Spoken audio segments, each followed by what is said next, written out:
We saw a need because the American legal system does not provide lawyers for immigrants who are facing deportation. There is no publicly funded representation program as a traditional matter.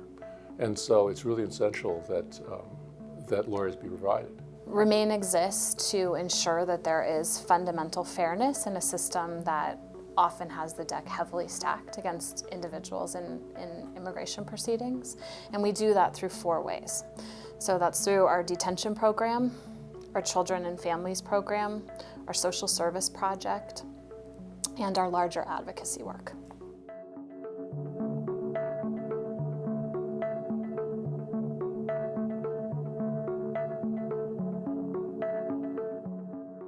If you don't have the money to afford an attorney on your own, that's what you have to do. Just go face the judge on your own and you're out on your luck, you know, and pretty much it's deportation. It was pretty much jail to me.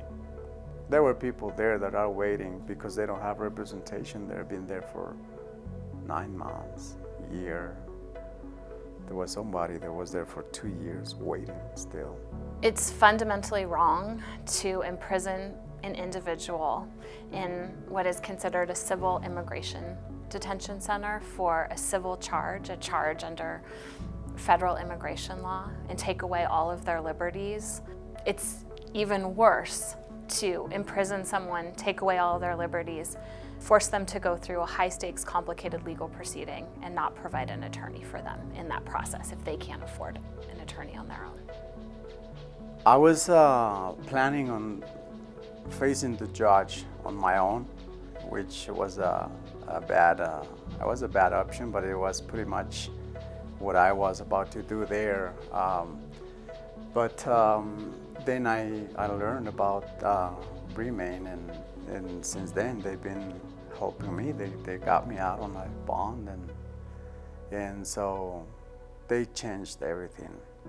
Everyone would argue that every single person in these types of proceedings deserves an attorney by their side. There's nothing really more vulnerable than a child facing a complex legal system.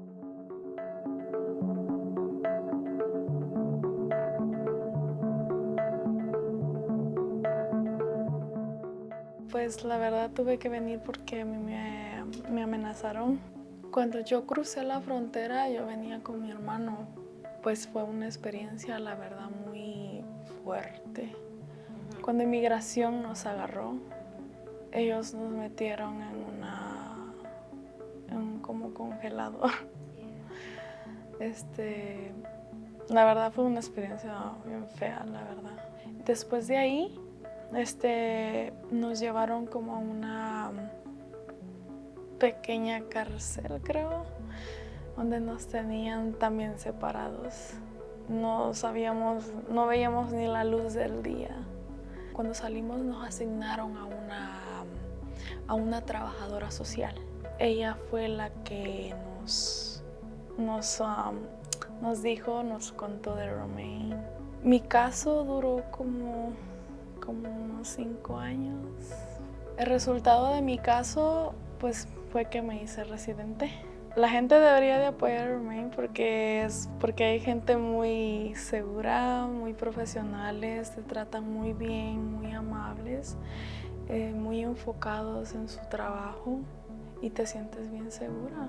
RMIAN will continue to be a voice for those individuals that got caught up in the immigration system, that don't feel like they don't have a voice, feel like they are invisible. We'll continue to represent them and be their voice and get our state and local federal officials, get them involved and make sure they understand what's going on. Immigrant rights are human rights, and it's not a case of us versus them. What we do now as a society